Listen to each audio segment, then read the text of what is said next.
다 같이 찬양대를 앞세우며 묵상 기도하며 주님 앞으로 나아가시겠습니다.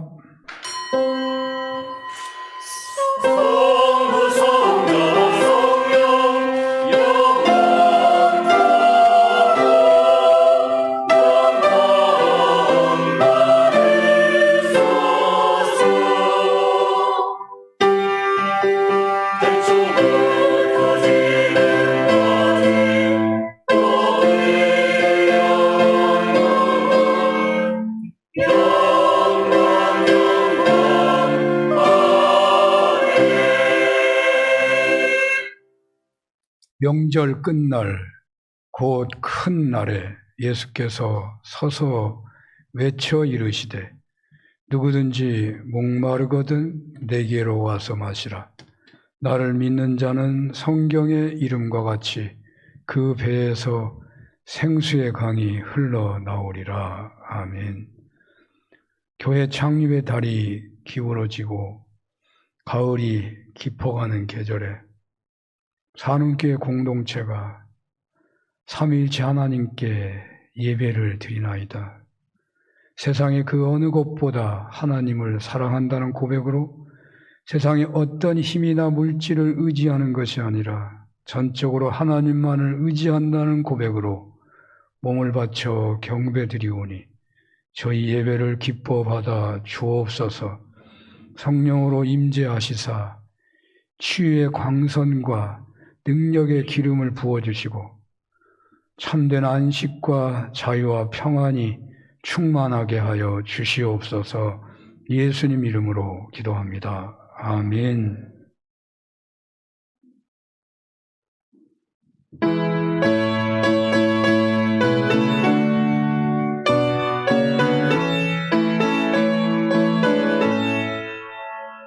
주가 세상을 다스리니 그 위엄이 넘쳐나고 그의 나라와 주의 영광 온 하늘에 가득하다. 저 흉악한 마귀의 무리 다 멸망케 하시는 주 이 찬양을 주께 드리 이 큰 영광을 받으소서. 주가 권능의 손으로서 이 세상을 창조하니 그의 놀라운 창조 솜씨 만 백성이 경탄하네. 저 하늘의 별들도 모두 주 영광을 나타내요. 늘 돌보아 주시는 주께 큰 영광을 돌립니다. 주가 세상의 피조물을 인간에게 맡기고 순종하라는 말씀으로 그 권위를 주셨도다. 온 땅 위에 주님의 위엄 늘 넘치게 가득하니 그 나라와 주님의 영광 온 천하에 찬란하다.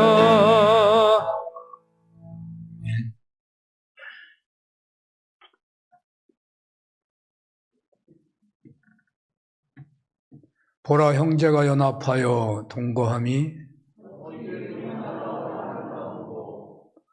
머리에 있는 보배로운 기름이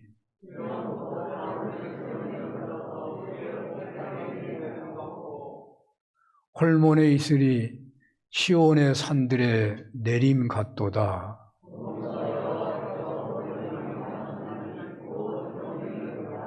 아멘. 전능하사 천지를 만드신 하나님 아버지를 내가 믿사오며 그 외아들 우리 주 예수 그리스도를 믿사오니 이는 성령으로 잉태하사 동정녀 마리아에게 나시고 본디오 빌라도에게 고난을 받으사 십자가에 못 박혀 죽으시고 장사한 지 사흘 만에 죽은 자 가운데서 다시 살아나시며 하늘에 오르사 전능하신 하나님 우편에 앉아 계시다가 저리로서 산자와 죽은 자를 심판하러 오시리라.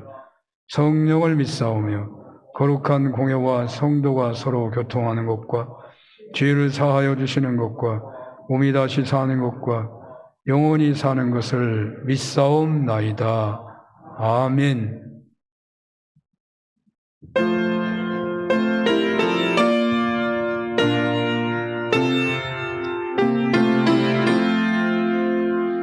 너 성결케 위해 늘 기도하며 너 주 안에 있어 늘 성경 보고 온 형제들 함께 늘 사귀면서 일하기 전마다 너 기도하라. 너 성결케 위해 내 머리 숙여 저 은밀히 계신 내 주께 빌라. 주 사귀어 살면 주 닮으리니 널 보는 이마다 주 생각하리. 너 성결케 위해 주 따라가고 일 다급하여도 당황치 말고 참 즐거울 때나 또 슬플 때나 너 주님만 믿고 늘 따라가라. 너 성결케 위해 늘 기도하며 내 소원을 주께 다 맡기어라. 너 성령을 받아 주 섬겨 살면 저 천국에 가서 더 잘 섬기리.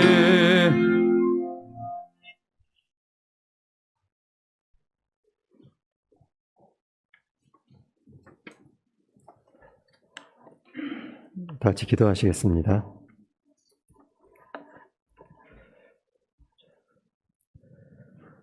우리 삶을 주관하시는 은혜를 보신 하나님 아버지, 찬양과 영광을 드립니다. 우리를 자녀로 삼으시고 하나님의 사랑으로 인도하셔서 오늘도 저희가 주님 전에 나와 예배드리게 하심을 감사드립니다. 이 시간 저희가 감사로 드리는 이 예배 주님 받아주시옵소서. 그리고 지난 한 주간 저희 삶 속에서 하나님의 말씀을 지키지 못하고 지내온 여러 가지 죄가 있습니다. 회개하오니 주님 저희를 불쌍히 여겨주시고 주님의 말씀으로 정결하게 해주시옵소서. 이 시간 주님의 전에 모여 하나님께 예배드리는 저희 마음 깊이 하나님의 은혜를 갈망하는 마음을 주시고 성령에 충만하게 채워주시기를 원합니다. 이기적으로 자신의 욕심만을 추구하는 것을 당연하게 여기는 세상 속에서 나보다 약하고 어려운 사람들을 위해 기도하고 위로하며 도움을 주는 저희들이 되게 해주시옵소서. 지극히 작은 자 하나에게 한 것이 곧 주님께 한 것이라는 말씀을 늘 간직하면서 내 주위의 이웃들과 함께하며 주님의 말씀을 실천하는 삶이 되게 해주시옵소서. 수고하고 무거운 짐을 진 자들을 불러주신 주님, 이 땅에서 지쳐있는 사람들을 주님 살펴주시옵소서. 경제적인 어려움으로 인해 고통받고 마음의 상처를 받아 힘들어하는 이들에게 주님의 복음이 자리 잡게 하시고 그 말씀으로 은혜를 받아 힘을 내고 감사함으로 이겨낼 수 있게 해주시옵소서. 또한 주님, 이 나라에 주님의 은혜가 가득하기를 기도합니다. 하나님의 말씀이 널리 퍼져 있고 기독교인들도 세상 곳곳에 자리하고 있습니다. 그러나 하나님의 자녀답게 살지 못하고 있다 보니 이 땅에 주님 보시기에 부끄러운 것들이 참 많습니다. 주님, 특별히 이 나라의 지도자들에게 주님의 은혜와 지혜가 임하기를 원합니다. 이 나라를 온전하게 이끌어가고 국민들 모두가 잘 살아갈 수 있도록 그런 것을 추구하기보다 당리당략을 우선하고 자신의 부족한 점을 반성하고 보완해서 성장해 나가기보다 어떻게 하면 상대방의 흠집을 내서 깎아내릴지만을 고민하는 것처럼 보입니다. 주님, 이래서 어찌 나라가 바로 서고 발전하겠습니까? 주님, 겸손하게 회개하는 지도자들이 되게 하시고 섬기는 지도자들이 되게 해주시옵소서. 서로 협력하여서 지혜를 모아 발전해 나가는 이 나라가 되게 해주시옵소서. 또한 이 나라의 번영뿐만 아니라 세계의 평화와 안정을 위해서도 고민하며 기여하는 그런 나라가 되게 해주시고 하나님의 창조 질서대로 원활하게 운영되게 해주시옵소서. 또한 지금 하나님의 섭리 가운데 세워주신 저희 사는교회 늘 인도해 주심에 감사드립니다. 저희 교회가 하나님이 주신 성령을 잘 감당하며 하나님이 보시기에 좋은 교회가 되기를 간절히 소망합니다. 선한 일에 힘써서 거룩한 영향력을 끼치는 교회가 되게 하시고 우리 성도님들 한 분 한 분이 우리 이웃들에게 다가가서 감동을 주는, 그래서 하나님께로 이끄시는 축복의 통로가 되게 해주시옵소서. 또한 주님, 저희 성도님들 일상생활 속에서도 늘 하나님의 말씀을 묵상하고 찬양하고 기도하면서 평안을 누리고 하나님의 은혜와 기쁨이 넘치게 하시고 또한 주님께서 주신 그 직분을 잘 감당하며 승리하는 삶을 살아가도록 주님 인도해 주시옵소서. 저희 성도님들 각 가정마다 주님의 축복이 임하게 하시고 그로 인해 감사가 넘치고 주님이 주시는 안식 안에서 평안한 가정들이 되게 해 주시옵소서. 또한 주님, 저희 교회 각 기관과 목장들의 하나님의 은혜가 풍성하기 원합니다. 아름다운 성도의 교제가 있게 하시고 또한 특별히 자라나는 세대들에게는 하나님 나라의 꿈을 심어주시고 그 소망이 자라며 이 교회 튼튼한 기둥으로 성장하게 해주시옵소서. 군 복무 중인 청년들도 주님 믿음 가운데서 건강하게 생활하게 해주시옵소서. 특별히 주님, 대학 입학을 위해 준비하는 학생들이 있습니다. 주님의 은혜 가운데 피곤치 않게 하시고 주님을 의지하며 열심을 다하여 준비하는 가운데 만족함을 얻을 수 있도록 주님 함께 해주시옵소서. 또한 주님, 몸이 약하고 아파서 고생하시는 성도님들 많이 계십니다. 주님 늘 함께 하시고 주님께서 친히 어루만져 주셔서 하나님의 치유가 임하게 하시고 감사한 가운데 이겨내고 속히 회복하여서 더 건강한 모습으로 신앙생활을 할 수 있도록 주님 인도해 주시옵소서. 또한 주님, 저희 교회당 누수 문제로 수리를 하고 있습니다. 주님께서 함께 하셔서 문제가 있는 부분들을 확실하게 고치게 해주시고 하나님께 예배드리는 이 공간이 부족함이 없게 해주시옵소서. 또한 주님, 이번 주간에는 특별히 창립 46주년을 기념하여서 가을 단풍축제가 진행됩니다. 많은 성도님들이 참여하는 가운데 먼 길을 오가는 그 모든 시간 속에서 주님 안전하게 지켜주시고 하나님이 창조하신 자연 속에서 하나님의 은혜를 느끼며 감동과 감사와 기쁨이 넘치는 그런 시간이 되게 해주시옵소서. 오직 하나님의 은혜 가운데 아름다운 축제의 시간이 되게 해주시옵소서. 주님, 지금 이 예배를 드리기 위해 봉사하는 손길들이 많이 있습니다. 하나님께 드린 이 강단을 정성으로 아름답게 꾸미는 손길들, 또한 예배 진행을 돕는 방송실, 차량 운행, 성가대 찬양, 그 외에도 많은 정성을 다하는 손길들이 있습니다. 주님께서 늘 그 준비하는 손길마다 축복하시고 하나님의 은혜로 베풀어 주시옵소서. 늘 기쁜 마음으로 봉사하게 하시고 오직 은혜와 감사로 하나님께 영광이 되게 해주시옵소서. 주님, 이제 주님의 말씀을 전하실 목사님께 주님의 은혜가 또 주님의 권능이 충만하기를 원합니다. 전해주시는 그 말씀을 통해서 하나님의 영광이 나타나게 하시고 말씀을 사모하며 듣는 저희들의 귀를 열어주시고 우리 마음의 성령으로 채워주시고 오직 은혜 가운데 하나님과 소통하는 소중한 시간이 되게 해주시옵소서. 또한 하나님께서 저에게 주시는 그 말씀을 통하여서 저희가 변화되는 기쁨을 누리게 해주시옵소서. 늘 저희가 저희 고집을 가지고서 골라서 듣지 않게 하시고 늘 하나님의 말씀을 있는 그대로 받아들이며 온전한 하나님의 사랑으로 변화되기를 원합니다. 또한 우리 마음속에, 또한 우리 안에 하나님 말씀으로 변화를 일으키셔서 하나님께서 저에게 주신 말씀을 실천하며 참된 그리스도인으로 살아가게 해주시옵소서. 그 가운데 하나님의 영광이 나타나게 하시고 우리 이웃들과 사랑과 평안을 나누게 해주시옵소서. 모든 순간 주님께서 함께 해주실 줄 믿사오며 또한 저희 각 사람들이 드리는 그 간절한 기도를 들어주실 줄 원하오며 감사드리며 예수님의 이름으로 기도드렸습니다. 아멘.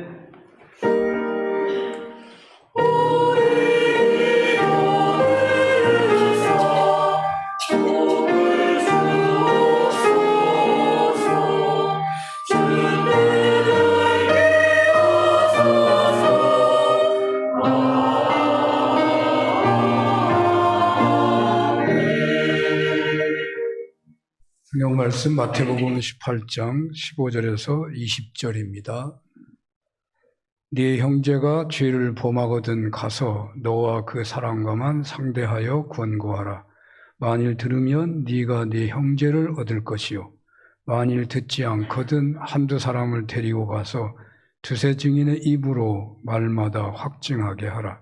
만일 그들의 말도 듣지 않거든 교회의 말하고 교회의 말도 듣지 않거든 이방인과 세리와 같이 여기라. 진실로 너희에게 이르노니 무엇이든지 너희가 땅에서 매면 하늘에서도 매일 것이요 무엇이든지 땅에서 풀면 하늘에서도 풀리리라.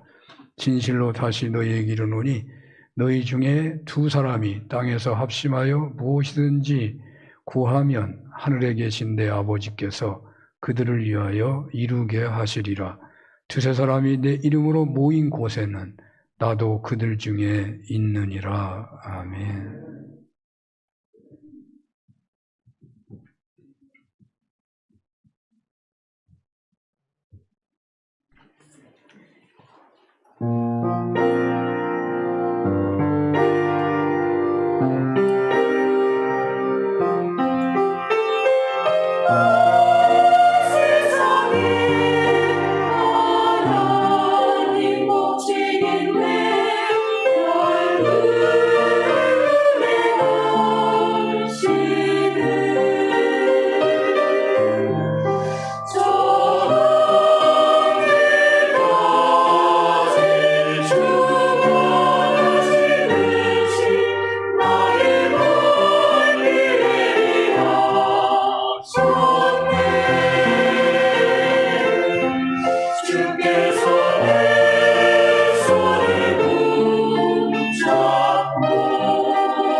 찬양 중에 거하시는 하나님, 입술을 막아놓고 찬양해야 되는 그 현실에서도 앞장서서 하나님 앞에 찬양으로 몸을 드리는 정성을 기여해 주시고, 하나님 아버지 주님 앞에서 몸을 바친다고 하는 은혜가 있고, 하나님 앞에서 앞장서가는 모습 아래서 신령과 진리로 나아가는 우리 사는교회 예배가 늘 되도록 복을 주시옵소서. 예수님 이름으로 기도합니다. 아멘. 마태복음 18장 15절에서 20절 본문으로 내 형제가 죄를 범하면 이라는 제목으로 주님의 말씀을 증언하겠습니다. 창립 46주년을 기념하는 창립의 달이 거의 다 지나가고 있네요.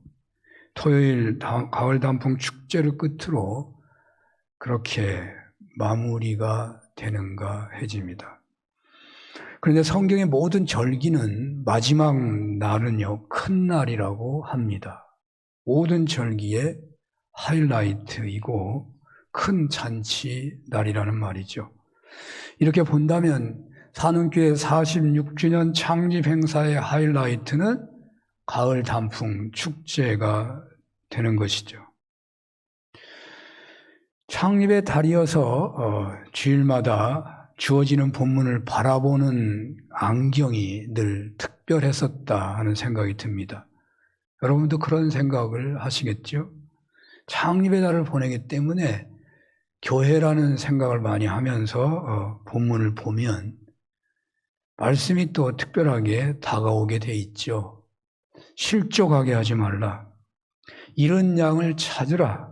첫사랑을 회복하라. 오늘 또 무사히에서는 그리스도와 동행하기를 소원하라.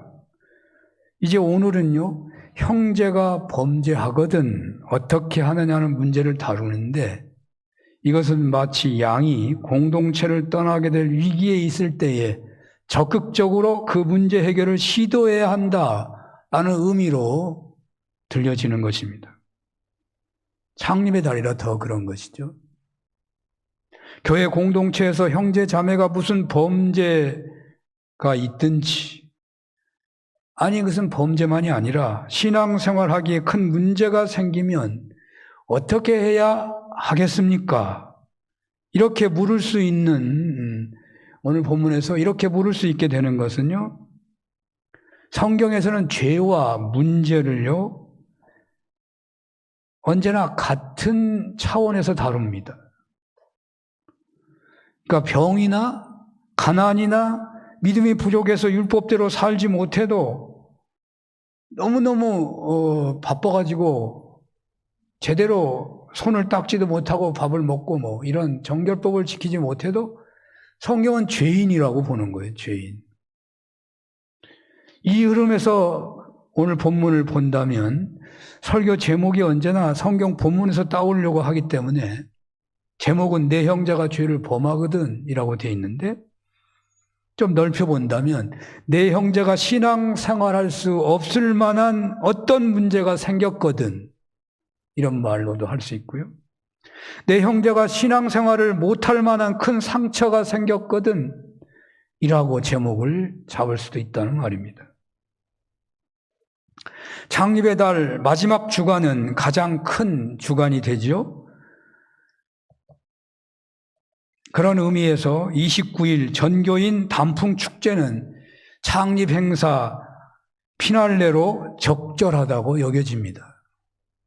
긴밀하게 만날 수 있는 장소와 시간과 여건을 만들어서 우리 교회가 사랑의 공동체, 은혜의 공동체, 성령의 안에서 정말 모두가 순종하는 그런 공동체가 되어서 새롭게 출발하도록 친교 한마당을 갖게 해주는 것이야말로 그렇게 하는 은혜가 주어지기 때문에 최고의 그 잔치날이다 라고 생각해 볼 수도 있을 것 같습니다.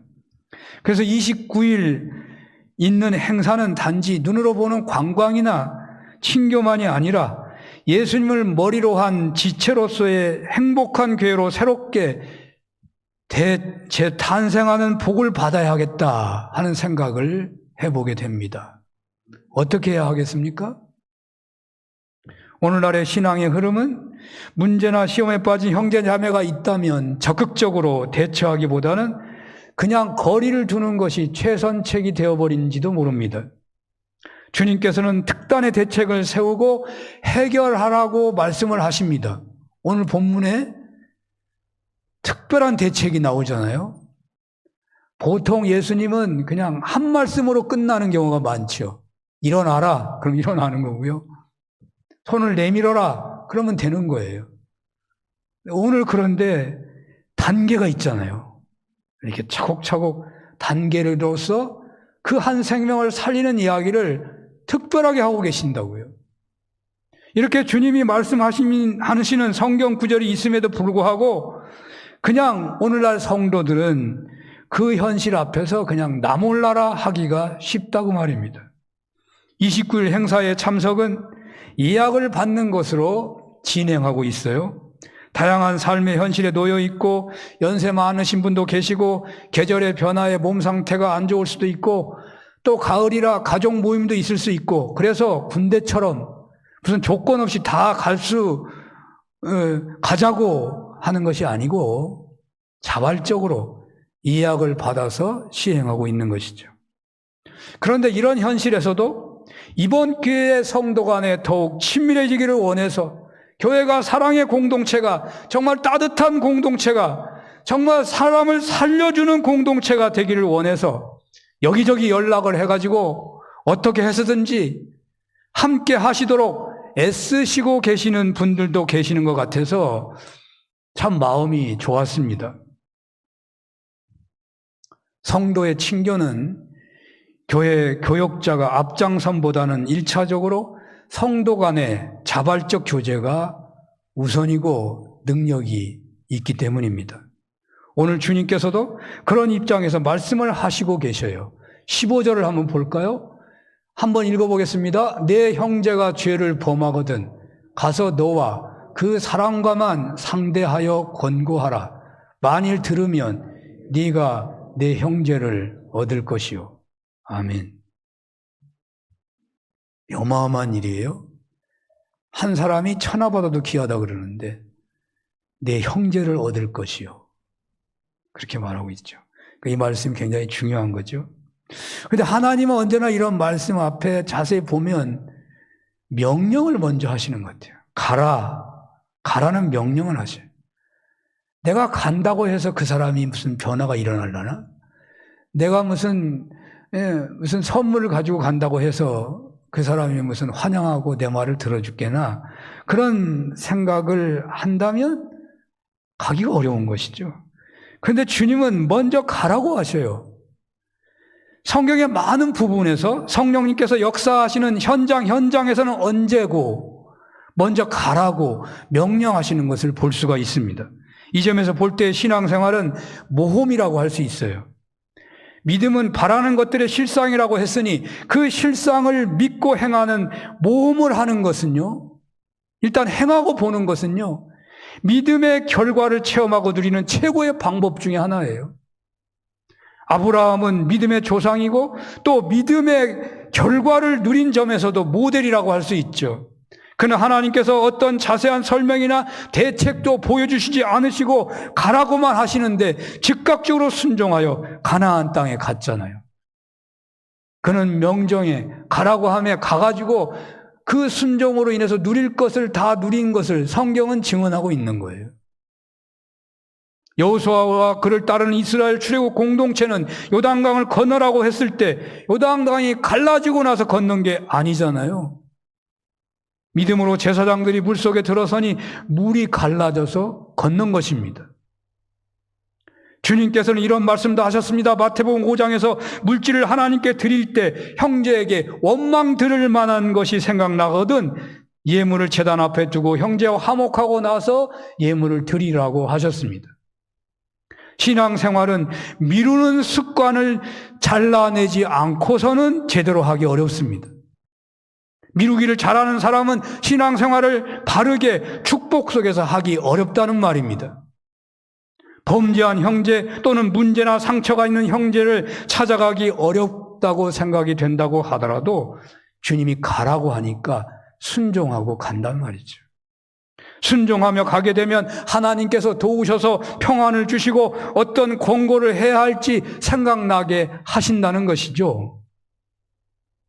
또 이 본문에서 놓쳐서는 안 될 말씀은, 그러니까 오늘 본문을 우리가 하나님 신 메시지로 받는 거예요. 메시지로 받을 때 주님은 언제나 믿음으로 행하라고 하시는구나. 또 하나 생각해 본다면 사랑과만, 그 사람하고만 상대하라고 말하고 있잖아요. 그 사람하고만 상대해라. 세상에 자존심 없는 사람이 없습니다. 지렁이도 밟으면 꿈틀한다고, 지도 막다른 골목에서 고양이 발을 묻는다고 하잖아요. 물은다고. 범죄가 드러났다고 해도 그 사람을 공고하는 자리는 비밀스러운 자리여야 한다는 말이에요. 두 사람만 만나는 지혜가 필요하다는 말이에요. 여러분이 낳은 자녀라고 하더라도 엄마가 듣고 아빠가 듣고 식구들이 다 듣게 소리치면서 말하면 안 된다는 거예요. 상처가 될 만한 일은 상대의 숨겨진 것을 말해야 하는 경우에는 반드시 비밀스럽게 해야 한다는 말이에요. 이 말씀은 생명을 살리기 위해서 알려주시는 주님의 지혜입니다. 주님도 이렇게 한다는 거예요. 어찌 보면 주님 왜 이렇게 말씀하세요? 나도 이렇게 한다. 그런데 여기서 우리가 또 한 가지 명심해야 할 말씀이 있습니다. 상대방을 권고할 때 언제나 산상수훈의 주님의 말씀을 기억해야 합니다. 그것은 네 눈 속에 있는 들보는 보지 못하고 상대방의 티를 빼려고 하느냐 하는 말씀이죠. 상대방의 티를 빼려고 할 때 어떻게 해야 하냐고요? 눈은 우리 몸의 기관 중에서 가장 섬세한 지체이잖아요. 그래서 눈에 티를 빼려고 하면 얼마나 신중해야 하는지 모릅니다.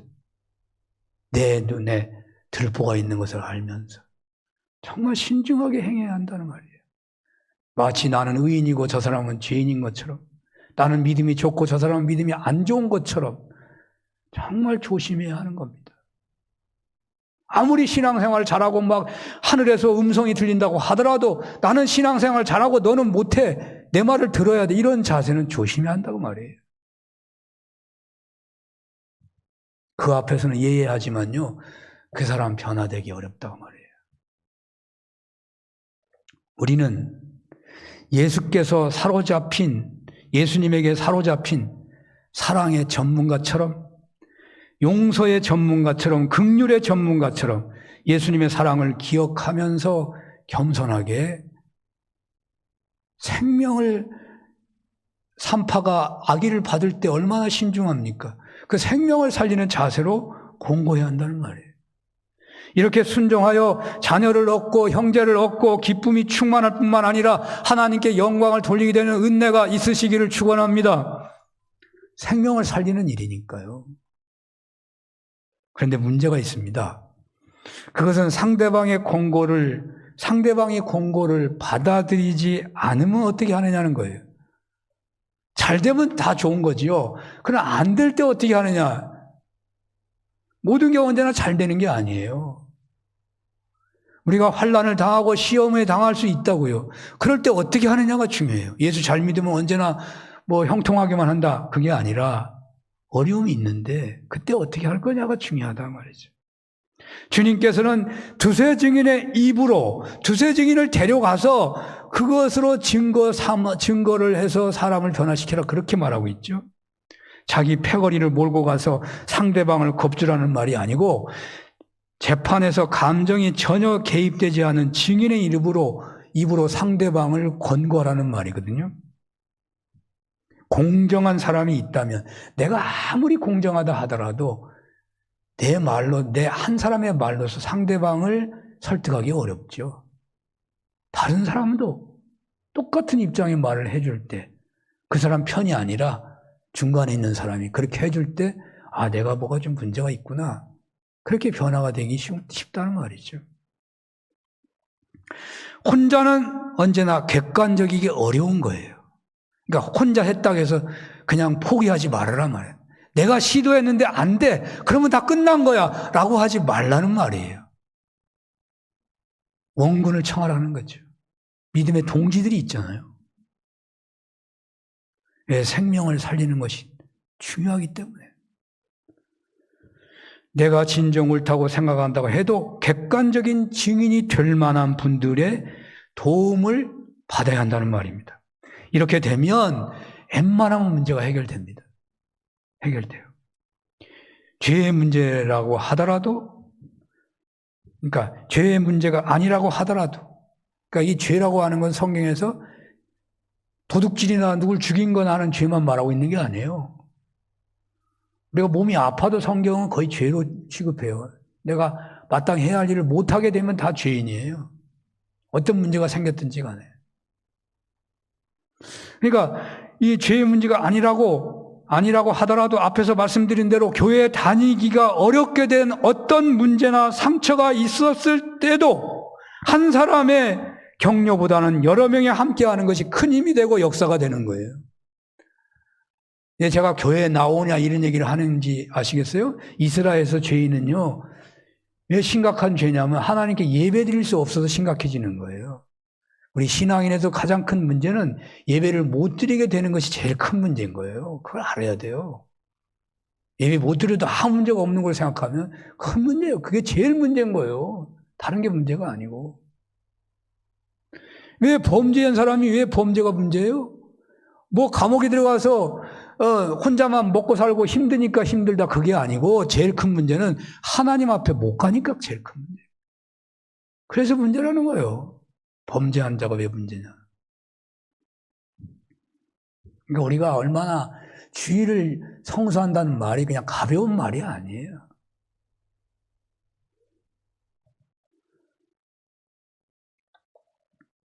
그래서 그 다음에 어떻게 해야 되느냐? 주님은 여러 명이 갔는데도 안 되면 어떻게 하느냐? 포기해야 되냐? 주님은 포기를 안 해요. 생명을 살리는데 포기가 거의 없어요. 뭐라고 해요? 교회가 가라고 그래요. 교회가 가라. 교회가 뭐 80명, 100명, 500명 갈 수 없잖아요. 교회 대표가 가는 거예요. 당회가, 재직회가, 혹은 어떤 위원회가 가는 거예요. 그렇게 하면 될 것이라고 보는 거죠. 교회가 가는데 안 될 수 있겠어요? 거의 되게 돼 있다는 거죠. 그런데도 안 되는 경우가 있더라. 가룟 유다처럼 말이죠. 얼마나 많이 경고했습니까? 나를 팔 자가 있을 거라고 수도 없이 경고했음에도 불구하고 다윗은 주님을 파는데 결국 결행하고 말잖아요. 계속 해서 설득하고 격려하고 위로하고 찾아가고 교회가 시도를 했는데도 불구하고 안 되면 이방인과 세리로 여겨라. 그렇게 말하고 있는 거예요. 그러므로 주님께서는 죄를 범한 형제에게 그 죄를 고발해가지고 그 죄를 대가를 치르도록 하는 검찰의 입장으로 접근하지 말라고 하셔요. 죄로 인하여 실족한 한 영혼을 살리기 위해서 주님이 십자가를 진 것처럼 십자가의 사랑으로 다가가라는 거죠. 그 영혼을 살리라는 거예요. 살리라. 오늘날 이웃집에서 사람이 죽었는데도 2달씩이나 아무도 몰랐다는 이야기는요, 이젠 뉴스거리가 아닌 것 같더라고. 잘 안 나와. 옛날보다 더 많을 텐데 뉴스가 안 나와. 그 뉴스도 아니에요, 요즘에는. 신앙 공동체에서 누가 보나 잘못된 행동을 하고 있으면 그냥 상대 안 하고 말지, 누구 한 사람 그 사람 문제에 함께 하려고 하지 않는 것이 오늘의 교회 모습일 수 있을 거예요. 그래서 친형제처럼 함께 해야 할 교회 공동체는 언제부터인지 서로 간에 형식적인 관계로 변질되어 가고 있는 것입니다. 싫으면 보지 않으면 그만이고, 말하지 않으면 그만이고, 인사 안 하면 그만이야. 인사 안 하는 분 있으면 안 돼요, 여러분. 만나는데도 인사 안 하고 있으면 안 돼요. 이런 설교가 있는데도 불구하고. 오늘날 한국교회에서 가장 어려운 것 중 하나가 뭔지 아십니까? 그것이 뭐냐면요, 장로 피택하는 거예요. 아이, 목사님 말도 안 되는 얘기 하시냐고. 제가 이곳에 부임하기 전에 이미 몇 차례 장로 피택을 했는데 안 되더라고. 실패한 적이 한두 번이 아니에요. 안 돼요. 아니, 그게 무슨 어려운 것이냐고. 어려운 거예요. 안 되니까. 교회가 지도자를 뽑지를 못하니까. 본래 지도자를 세우는 것은요, 얼마나 축복된 일이에요. 새 시대가 열리는 건데요. 세대가 바뀌고 새 시대가 들어서는 건데요. 근데 오늘날 과거처럼 모두에게 무작위로 해가지고 지도자 뽑으라 가지고 뽑혔던 시대가 지나간 지 오래예요. 과거와 똑같은 기준으로 사람 뽑아갖고는 한 명도 안 뽑힐 거예요. 거의 안 뽑혀요. 다 비정상적인 어떤 다른 방법을 쓰고 있기 때문에 그나마 뽑혀요. 안 뽑혀요.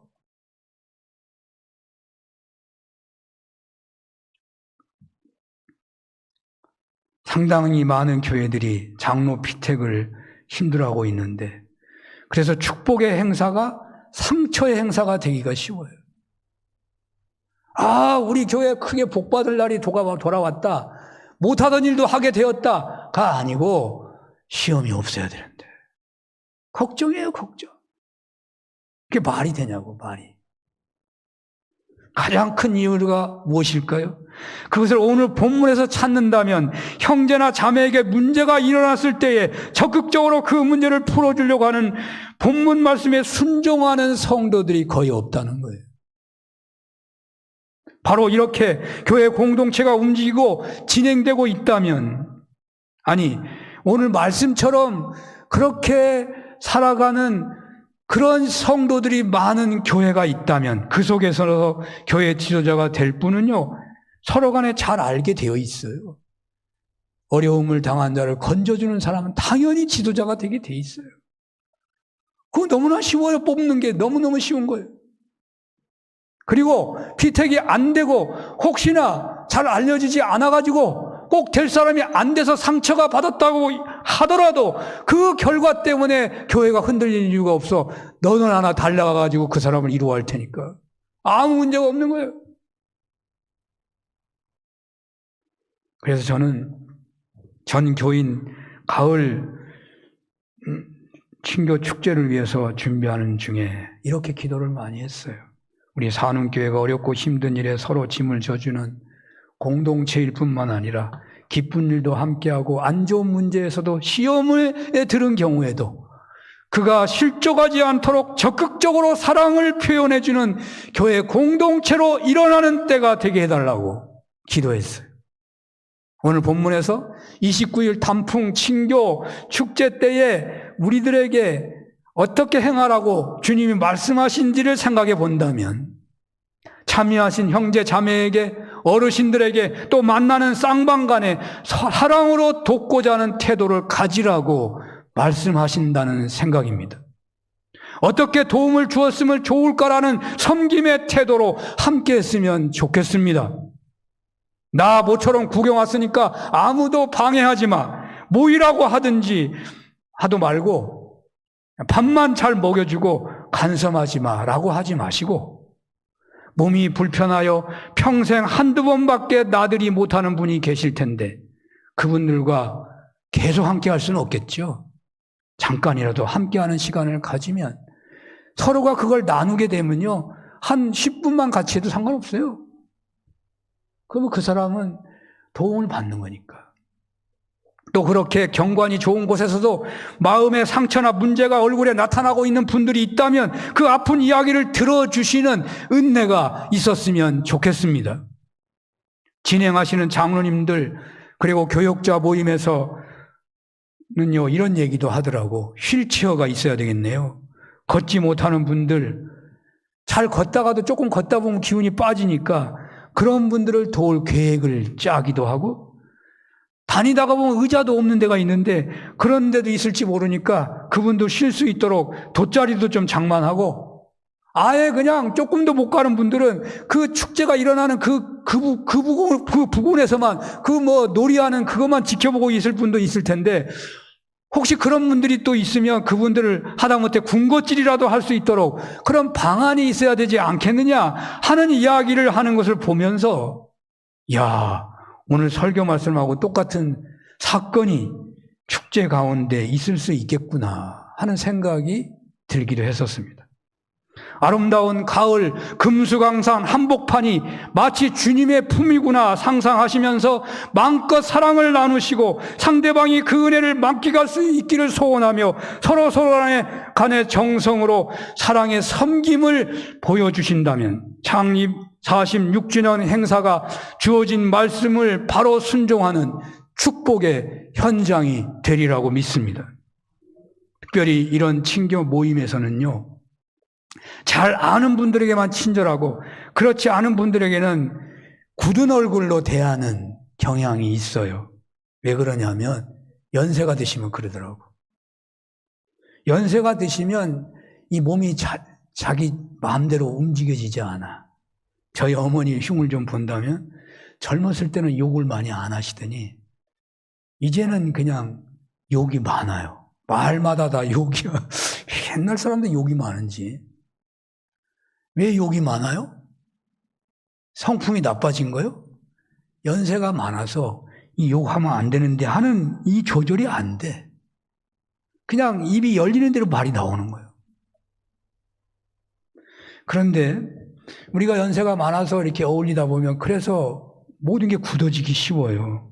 그러나 이번 행사는 세상 놀이가 아니고 주님 안에서 함께 하는 것이니까 그냥 편한 대로 내가 그냥 세상 말 하면 뭐라고요? 그냥 내가 느끼는 대로 그냥 행동하지 마시고 오늘 설교 말씀이 주어졌으니 29일 날은 내가 은혜 받을 수 있는 기회가 왔구나.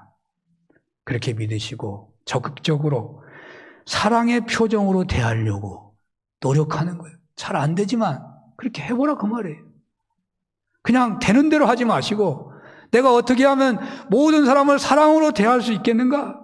따뜻한 정을 서로 나누기 위한 목적을 가지고 그렇게 서로가 그런 태도를 가져보시라는 것입니다. 어떤 경우에는 교회 공동체에서 세상 모임처럼 왕따하는 경우도 있다 그래요. 우리 교회가 아니라서 다행입니다만은 만약에 교회에 왕따하는 일이 벌어진다면요, 그 교회는 하나님께서 촛대를 옮겨버릴 거예요. 교회가 아니에요. 세상에서도 왕따하는 거는요, 학교에서나 어디 단체나 왕따는 죄로 다루시다시피 해요. 교회가 이게 형제보다 더 친한 예수님의 몸을 나누는 교회가 왕따하는 일이 있다? 교회가 아닌 거예요. 교회가 아닌 거예요. 교회 공동체에 힘들게 하는 분이 혹 있다고 하더라도 잘 몰라서 믿음이 부족해서 그런가 보다 하고 포용해서 함께 믿음이 자라가도록 함께 하나님의 일을 해나갈 수 있도록 이끌어주는 그런 은혜가 있어야 할 것입니다. 오늘 성경 말씀은 바로 그런 교회가 되라고 하시는 것입니다. 어떤 분들은 이런 친교 행사나 교회 행사에서 누가 잘하나 구경하는 분이 있다고 해요. 특별히 이끌어가는 분이 잘하고 있나 평가를 하는 분도 있다고 하는데요. 교회 공동체에는 어떤 직분도 감시하는 직분은 없는 것입니다. 어떤 직분이든지 섬기는 직분이 있을 뿐입니다. 많이 섬기는 사람이 하나님 앞에서 높아지는 것입니다. 각자 자신의 위치에서 섬길 수 있는 것이 있는 것입니다. 가령 프로그램을 인도하는 분이 있다면 내가 어떻게 따라가야 하는가 하는 것이요, 협조하는 것이 섬김이에요. 앞에 나가서 일하는 사람만 섬기는 것이고 나는 따라가니까 섬기는 것이 아니다? 아니에요. 내가 밝게 웃으며 박수 쳐주며 긍정해주며 그것이 섬기는 거예요. 그러면 그 앞에 가서 섬기는 사람은 앞장서 섬기는 거고 따라가는 사람은 따라가면서 섬기는 거예요. 그래서 모두가 다 같이 섬김이 되는 거예요. 내가 원하는 방법대로 하지 않는다고 따질 일이 있다고 하더라도 그건 나중 와서 평가할 때가 있으면 의견을 내는 것입니다. 교회에 지체된 우리 모두는 뒷짐을 지고서 어떻게 하나 바라보는 위치에 있는 분은 한 사람도 없어야 합니다. 어르신이니까 대접받는 위치에 있고 젊은 분들이니까 대접하는 위치로 고정되어 있다고 생각하면 곤란합니다. 자신의 위치에, 형편에, 능력에 맞는 섬김이 있는 거예요. 만약에 잘 걷지도 못하고 말도 잘 못하는 장애가 있는 분이 있다면 그분은 뭐 섬길 것이 하나도 없다고 할지 모르지만 섬길 것이 있어요. 그 얼굴이 하나님께 감사하고 하나님을 기뻐하는 얼굴을 한다면, 또 앞장서서 봉사한 분들을 바라보며 따뜻한 얼굴로 감사와 기쁨을 드러낸다면 그 사람에게 있어서 그것은 최고의 섬김이에요. 교회 공동체 생활 이야기를 조금 더 들어간다면, 어떤 분들은 교회 공동체 활동에서 어떤 것이 문제인가를 찾아내는 것이 사명인 것처럼 사는 분도 있다고 그래요. 교회가 40년, 50년 역사 속에서 힘들 때가 있었을 것입니다. 교회가 40년, 50년 아무 일도 없는 교회는 세상에 하나도 없어요. 부부가 10년만 살아도 한두 번은 크게 싸운 적이 있는데 말이죠. 바로 그렇게 힘들었을 생각해 본다면 여지없이 교회 공동체 문제 발굴에 앞장선 분들이 있었다는 거예요. 그때가 원래가 힘든 거예요. 모든 교회는 성도님들이 구성원입니다. 자신들이 교회인 것입니다. 자신들이 섬겨야 하고 자신들이 일차적으로 책임이 있는 것입니다.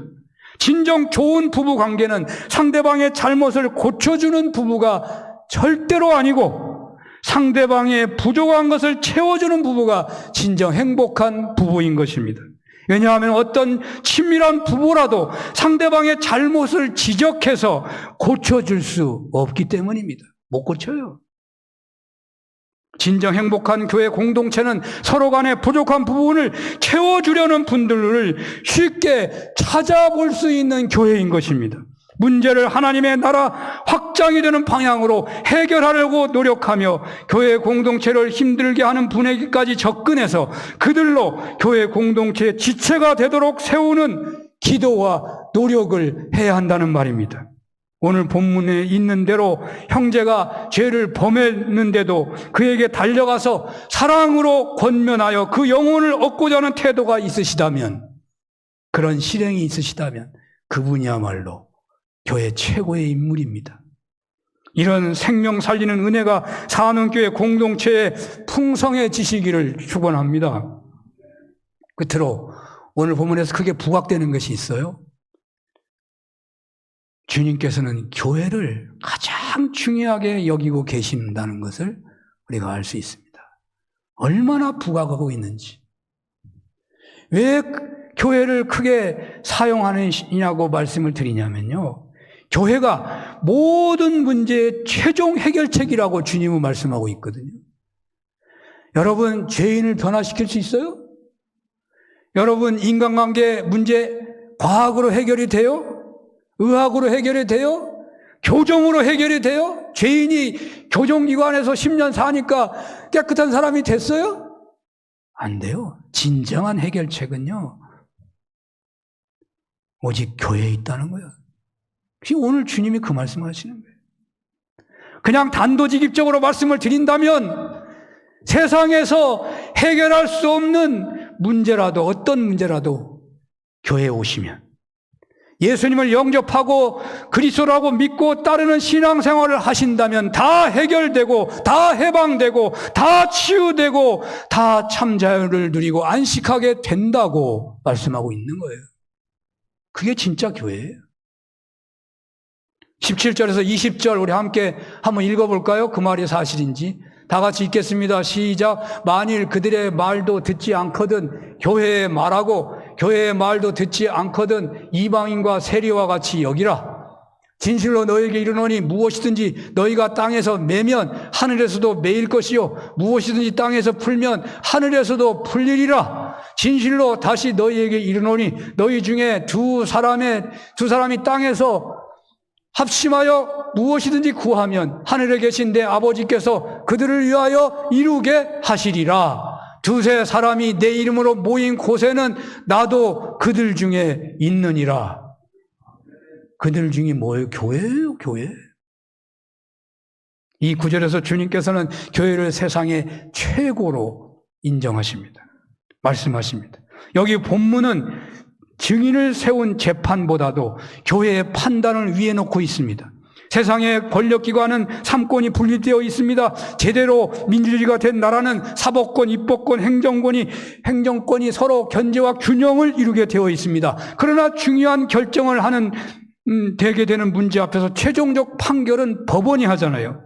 그러나 오늘 성경은 재판의 권위보다도 교회의 권위를 더 위에 놓고 있다니까요.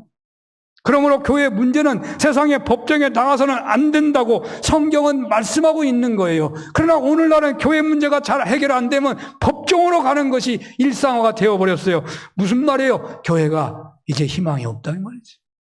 우리 교회에 그런 일이 있으면 우리 교회도 희망이 없어요.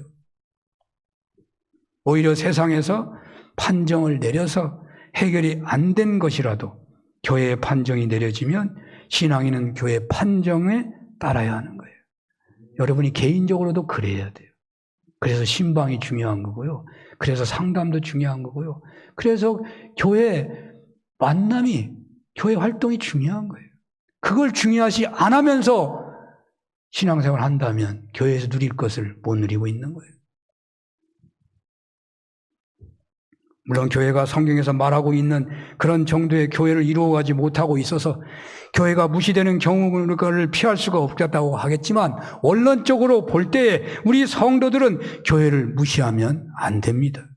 교회의 권위는 예수님 바로 아래 있는 것입니다. 주님께서는 오늘 본문에서 무엇이든지 교회가 풀면 하늘에서 풀린다고 말씀하십니다. 형제를 권고해서 얻는 일이나 화해를 하는 일이나 또는 사업의 문제도, 가정의 문제도, 진로의 문제도, 질병의 문제도 지금 교회를 이룬 이 자리에서 풀면 하나님께서 풀어주신다는 것입니다. 또 20절에서 19절에서는요. 교회가 하나 되어 무엇이든지 구하면 응답하신다고 하십니다. 중보기도가 중요합니다. 20절에서는 이 교회에서 주님께서 이 교회에 임재하신다고 말씀하십니다. 그렇습니다. 여러분 이 사실을 믿으시기 바랍니다. 본문이 말하고 있는 그런 교회를 이루기 위하여 우리 모두 교회의 목적과 비전에 함께해야 하겠습니다. 교회 공동체의 위대함을 알고 교회 공동체 중심으로 하나님 나라 운동에 적극적으로 몸을 헌신할 수 있는 은혜가 있으시기를 소원합니다. 물론 우리 모두는 다 부족합니다. 어느 누가 성경 말씀에 합당하다고 말할 수 있겠습니까? 그러나 내가 10번을 걸을 수 있다면 한 번 걷는 사람 내가 도울 수 있다고요. 도울 수 있어요. 이런 마음으로. 내가 완전할 수는 없다고 하지만 우리는 어느 누구도 장담할 수 없어요. 그러나 오늘 주신 말씀에 따라 순종하기로 결단하고 나아간다면 성령님의 도우심 아래 하나님이 귀하게 쓰시는 산음교회 공동체로 세워지게 되고 이 교회 공동체에서 여러분들은 수많은 기도 제목, 삶의 목적들을 성취하게 되는 복을 누리게 될 것입니다. 이런 은혜가 있으시기를 축원합니다. 기도하겠습니다. 하나님 아버지, 산음교회가 사람을 살리는, 낙심한 자를 살리는, 실족한 자를 살리는 사랑의 공동체가 되게 하여 주시옵소서. 예수님 이름으로 기도합니다. 아멘. 620장 1절 3절 부르겠습니다.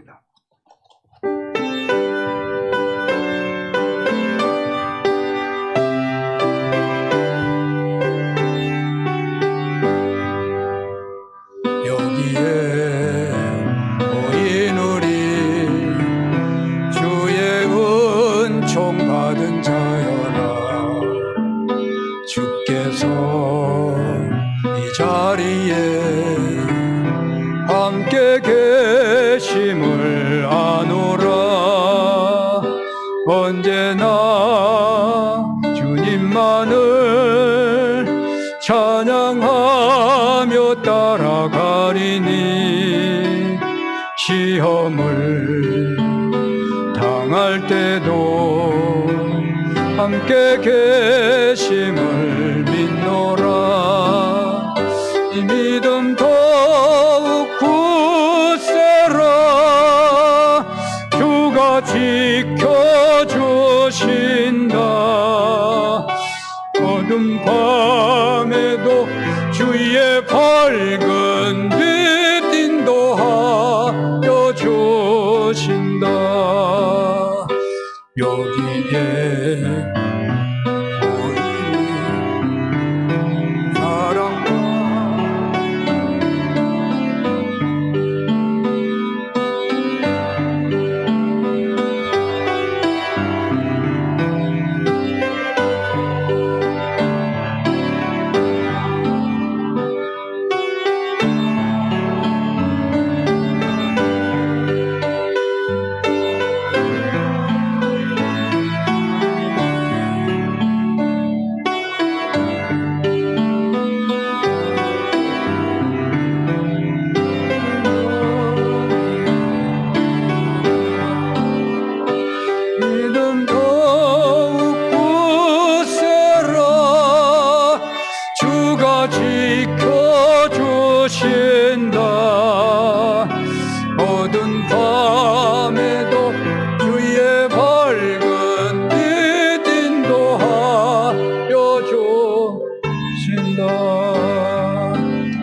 아버지시여 우리의 몸을 드리는 고백으로 물질을 성별합니다. 11조와 감사와 주일원금, 기관원금, 일천번제, 성교원금, 모퉁이원금, 건축원금, 축제후원금, 국학고던물 드리오니 기뻐 받아 주시옵소서. 하나님, 나머지 아홉을 친히 경영하시고 고비고비 감사의 열매가 풍성케 하시고 어렵고 분주한 현장에 있다고 하더라도 주님이 쓰시겠다고 할 때는 언제나 쓰임받는 그러한 손길들 되게 하시고 예배를 돕는 모든 정성 기뻐 받아 주시옵소서. 예수님 이름으로 기도합니다. 아멘. 가을 단풍 축제 이제 토요일 날 8시 반에 출발합니다. 기도 많이 해주시기 바라고요. 말씀대로 꼭 그러한 역사가 있기를 간절히 소원합니다. 65세 이상 되신 분들은 신분증이 있으면 좋겠습니다. 돈을 안 내고 들어가는 데가 많으니까요. 또 보험을 들고 가야 되니까 여러분 주민등록번호도 좀 알려주시기 바라고요.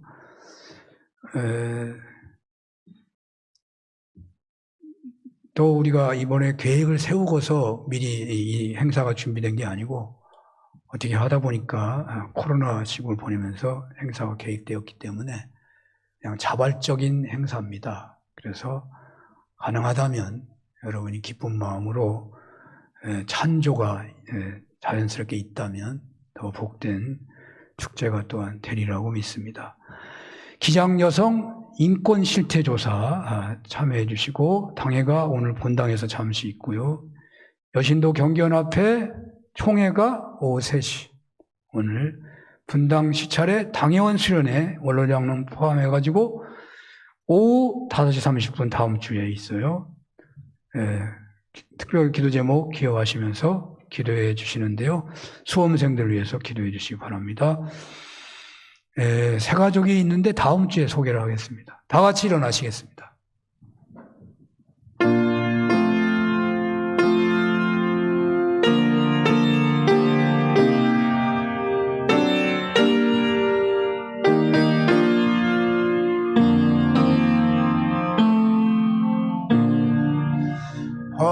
하늘에 계신 아버지 이름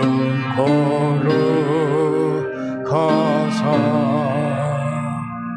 주님 나라 임하시고 뜻이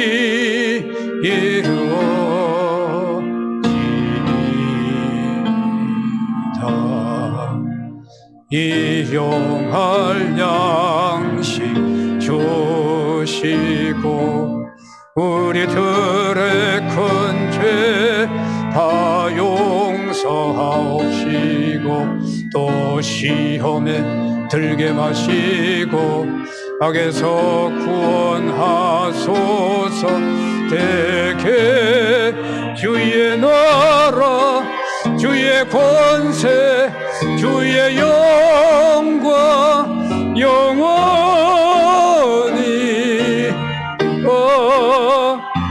아멘. 성부 성자 성령 하나님의 크신 은혜와 사랑하심과 역사하심이 사는 교회가 생명을 살리고 실족한 자도 일으켜 세우는 사랑의 공동체가 되기를 원하며 돌아가는 모든 종들 머리 위에 영원히 함께해 주시옵기를 축원합니다. 아멘.